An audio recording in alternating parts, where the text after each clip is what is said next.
Oh, yeah. All right. Thank y'all for joining us. That feels like one of our monthly cook alongs, but live, and I get to see all of your faces instead of all of your beautiful screen names. So, thank y'all for joining us for this screening tonight.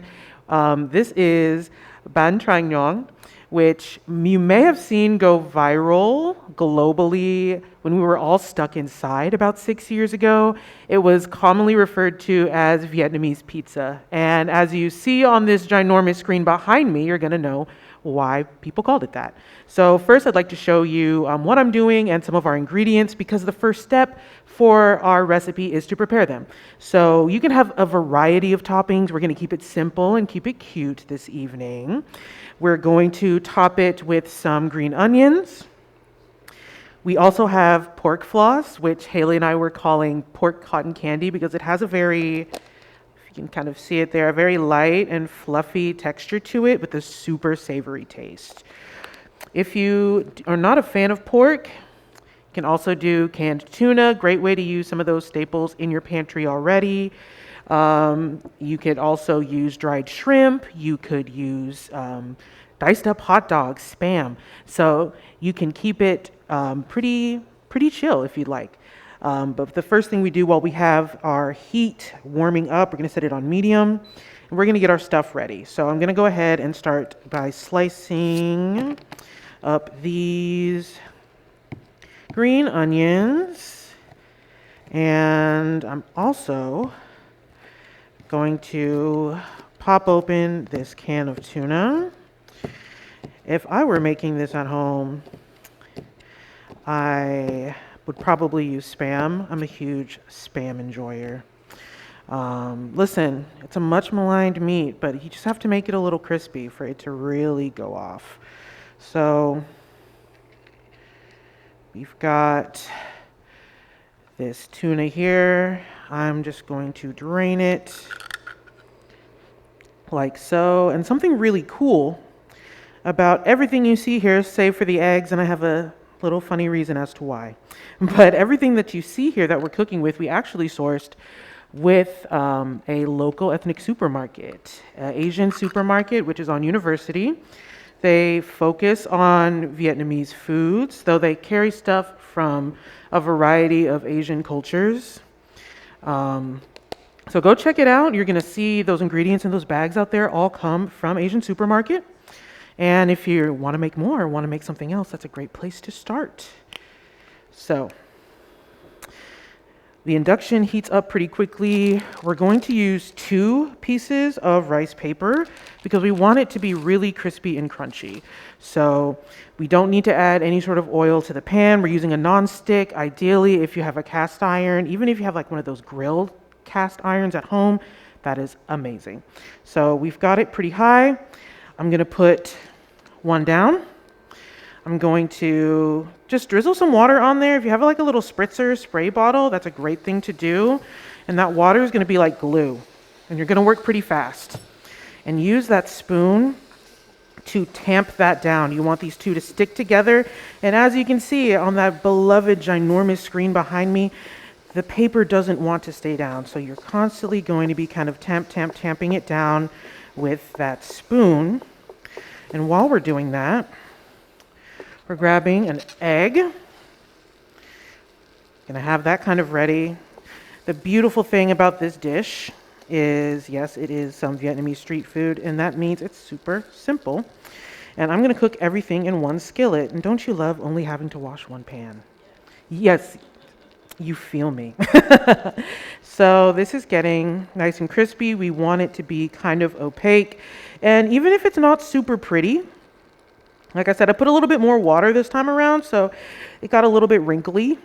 But even though if it's not super pretty, that's okay because it's still going to be super delicious. And that is firming up just a bit. You can kind of see on the edge there, it's starting to get opaque. It's going to keep getting that way. And you can crack your egg, mix it on the side if you feel more confident that way. You always want to do what makes you feel confident in the kitchen.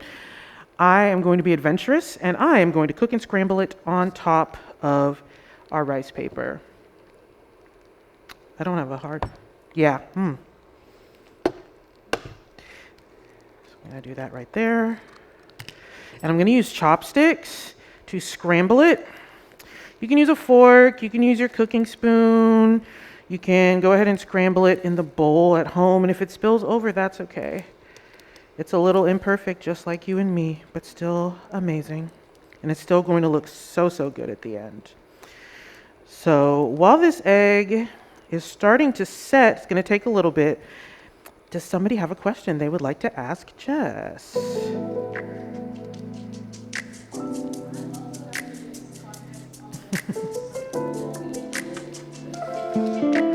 was going to ask you about that.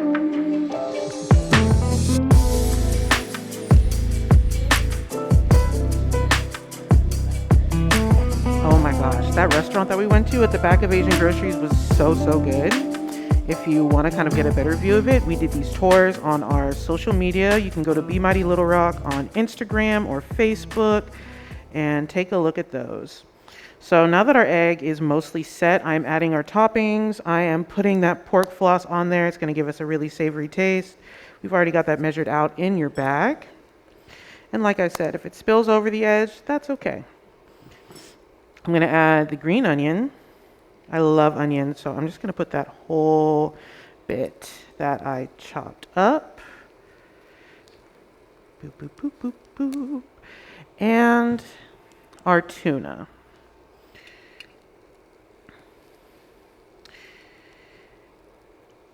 And this is going to be so, so, so good. I want to finish it off with a little drizzle. I've got Kewpie mayo, and you're going to have a whole bottle of this in your bag.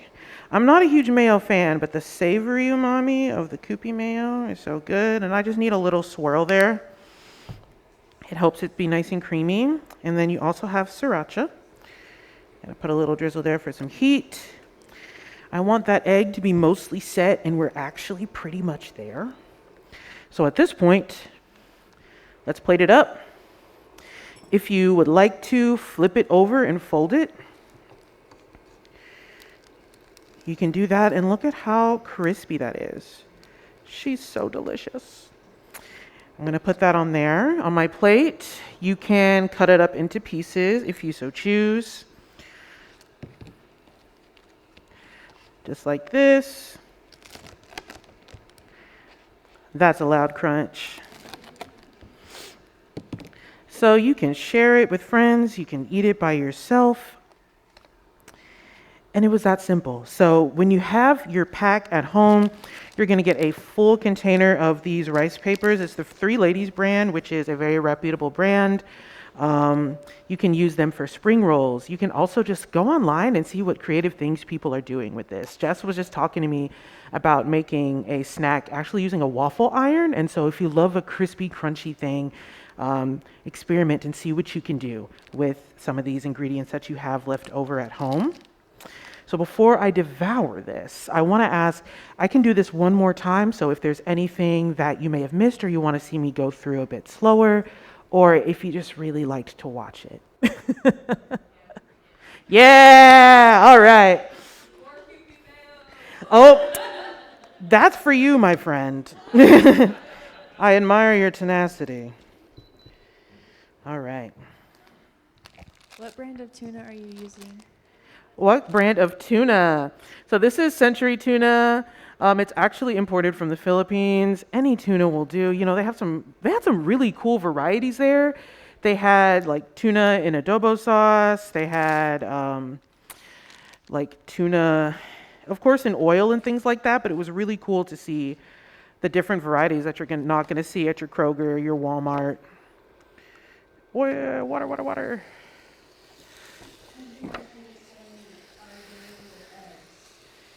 Oh, yes. So with all of our Little Rock area grocery store tours, we sourced everything from our ethnic supermarkets. And I endeavored to do the same at Asian supermarket. So I get to their egg section, and a variety of duck eggs are there. And duck eggs are cool. And I look closer, and the majority of the eggs there that aren't the itty bitty quail eggs are actually balut. And I didn't think y'all would want that on your Vietnamese pizza. Balut is a delicacy that some people enjoy and some people do not. And it does involve duck embryo. Um, Popular in like Southeast Asian cuisines. It's a big thing in the Philippines. And I have yet to try it. Haley had asked me if I did. I said I did not have that, but I've had another divisive dish, diniguan, which is a pork blood stew. Maybe balut is in my future, but it is not in my presence right now. So I just went down the street to the Edwards to get y'all some eggs. And speaking of eggs, it is about that time to re-add this to our, pardon, to our super, per requested, super koopy mayo-y.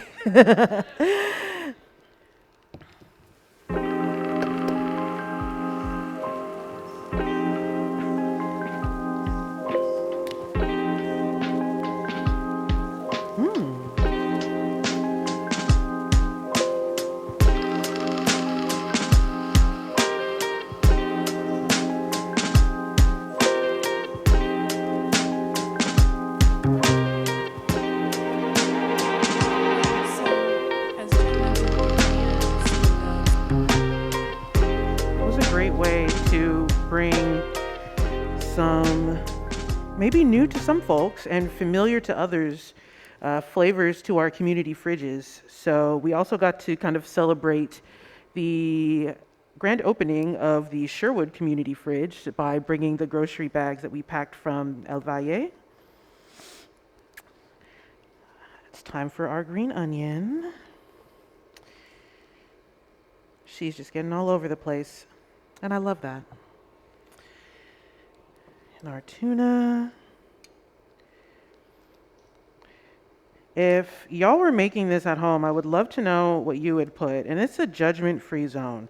So if you're thinking, oh, Jed, it has to be super authentic, this is, like I said, a great way to use some stuff you may have in your pantry or your fridge or freezer. Use up those old hot dogs that you didn't get around to grilling.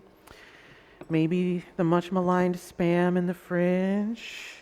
So tell us about your Spam preparation. Oh. I think you need to sell people on that. I'm so excited. So, do not eat Spam right out of the can, y'all. That is not the way to maximize your enjoyment. I like to make it nice and crispy in a skillet at home.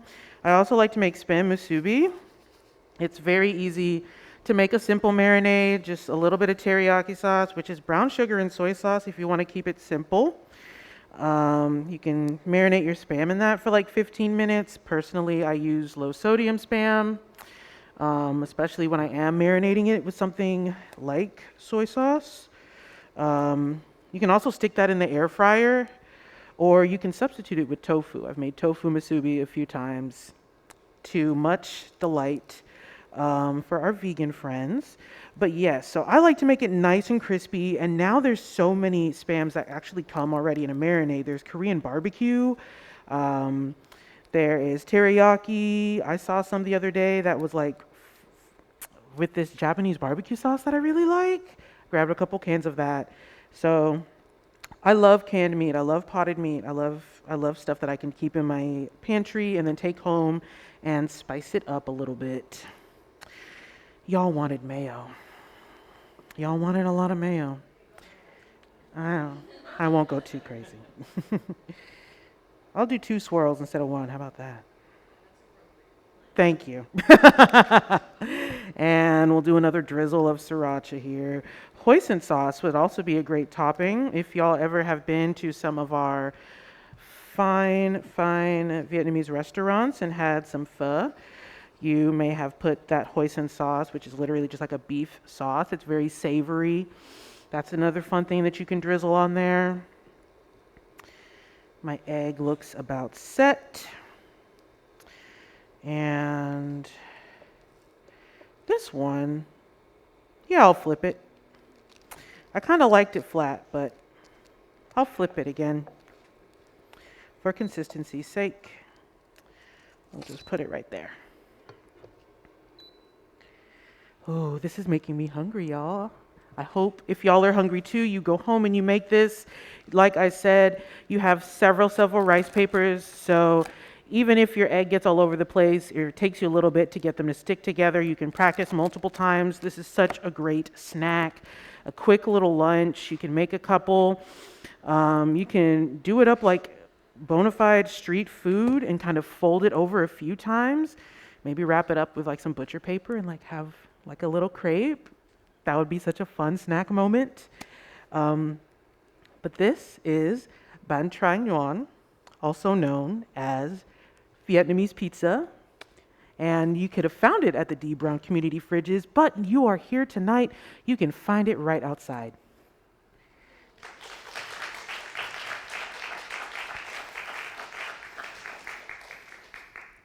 Thank you so much for joining us tonight. Don't forget to pick up your recipe kits on your way out with the post-it you got when you got here.